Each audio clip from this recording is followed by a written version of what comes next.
आप सभी को मेरी राम राम हरिभूमि न्यूज बुलेटिन में आपका स्वागत है।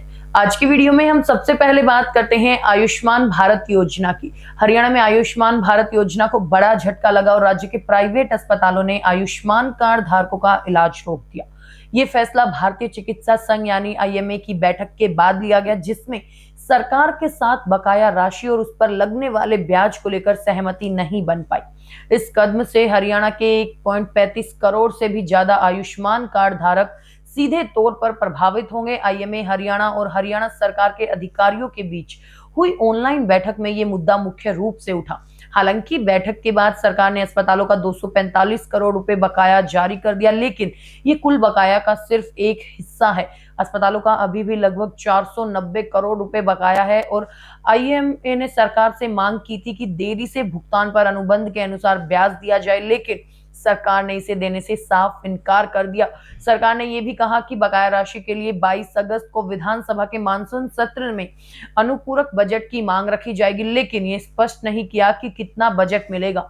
अस्पतालों के इस फैसले के बाद आयुष्मान कार्ड धारक मरीजों की मुश्किलें बढ़ गई। अब उन्हें गंभीर बीमारियों के इलाज के लिए सरकारी अस्पतालों पर निर्भर रहना होगा, जहां पहले से ही भारी भीड़ और सीमित संसाधन है। इस स्थिति ने सरकार और निजी अस्पतालों के बीच चल रहे विवाद को और भी गंभीर बना दिया। फिलहाल आईएमए ने सभी निजी अस्पतालों को आयुष्मान योजना के तहत सेवाएं रोकने का निर्देश दिया, जब तक कि सरकार उनकी मांगों पर कोई ठोस कदम नहीं उठाती।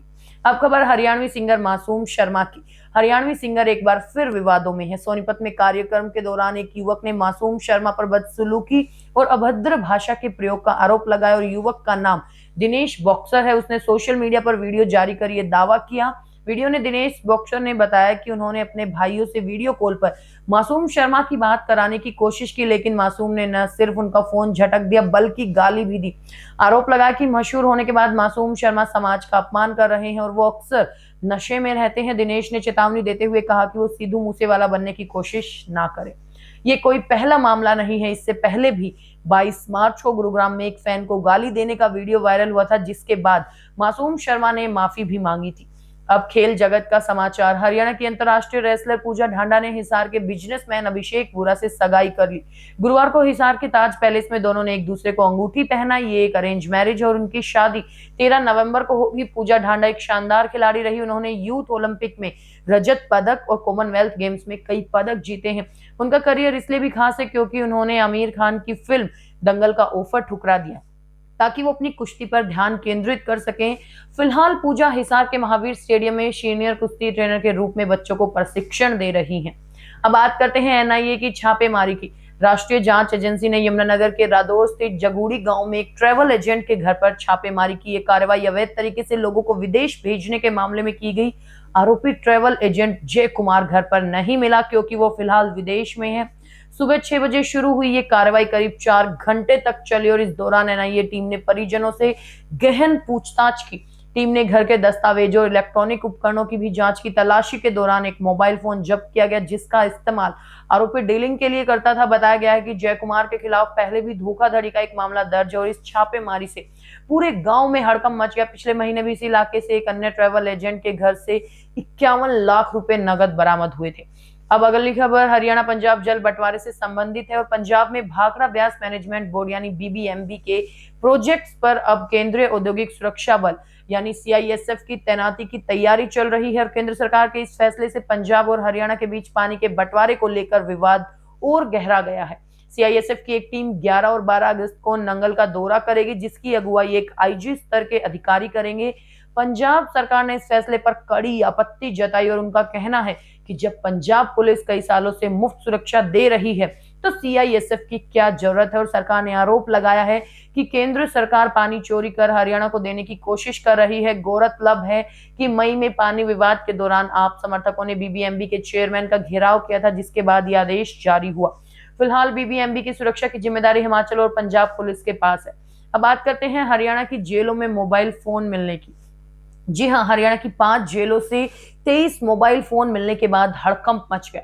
इस मामले की गंभीरता को देखते हुए डीजी जेल आलोक राय ने स्टेट क्राइम ब्रांच को जांच सौंपने का आग्रह किया और इस संबंध में अब तक 21 एफआईआर दर्ज की गई, जिनकी जांच अब एसआईटी करेगी। और जेल डीजी आलोक राय ने सख्त लहजे में कहा कि इस प्रकरण में यदि कोई भी जेल अधिकारी या कर्मचारी संलिप्त पाया जाता है तो उसके खिलाफ कड़ी कार्रवाई की जाएगी। सबसे ज्यादा 9 मोबाइल कुरुक्षेत्र जेल से और 5 हिसार से 1 बरामद हुए हैं। इसके अलावा गैंगस्टर काला राणा के मोबाइल इस्तेमाल करने के मामले की जांच के लिए यमुनानगर एसपी की अगुवाई में एक अलग एसआईटी का गठन किया गया है। खबर गुरुग्राम से। गुरुग्राम में जज के गनमैन की गोली लगने से मौत हो गई। 30 वर्षीय शक्ति सिंह नूह में तैनात थे और पुलिस के अनुसार यह हादसा तब हुआ जब वो अपने गांव लांगड़ा स्थित फार्म हाउस पर सर्विस रिवॉल्वर साफ कर रहे थे। इसी दौरान गोली चली और उनके सिर में लग गई। गोली की आवाज सुनकर परिजन उन्हें मानेसर के फोर्टिस अस्पताल ले गए, जहां डॉक्टर ने उन्हें मृत घोषित कर दिया। पुलिस सूत्रों के मुताबिक शक्ति सिंह पिछले कुछ समय से व्यक्तिगत तनाव में थे, जिससे यह आशंका भी जताई जा रही है कि उन्होंने खुद को गोली मारी हो। और पुलिस ने शव को कब्जे में लेकर परिजनों और सहकर्मियों से पूछताछ शुरू कर दी। अब बात करते हैं रेवाड़ी में सनसनीखेज हत्याकांड की।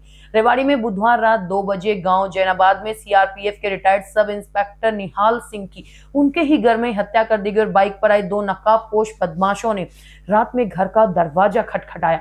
जैसे ही निहाल सिंह ने दरवाजा खोला, बदमाशों ने तेज धार हथियारों से उनकी छाती और गर्दन पर कई वार किए। हमले के दौरान निहाल सिंह के चिल्लाने पर उनकी पत्नी और बेटा बाहर आए, जिसके बाद बदमाश दीवार फांदकर फरार हो गए।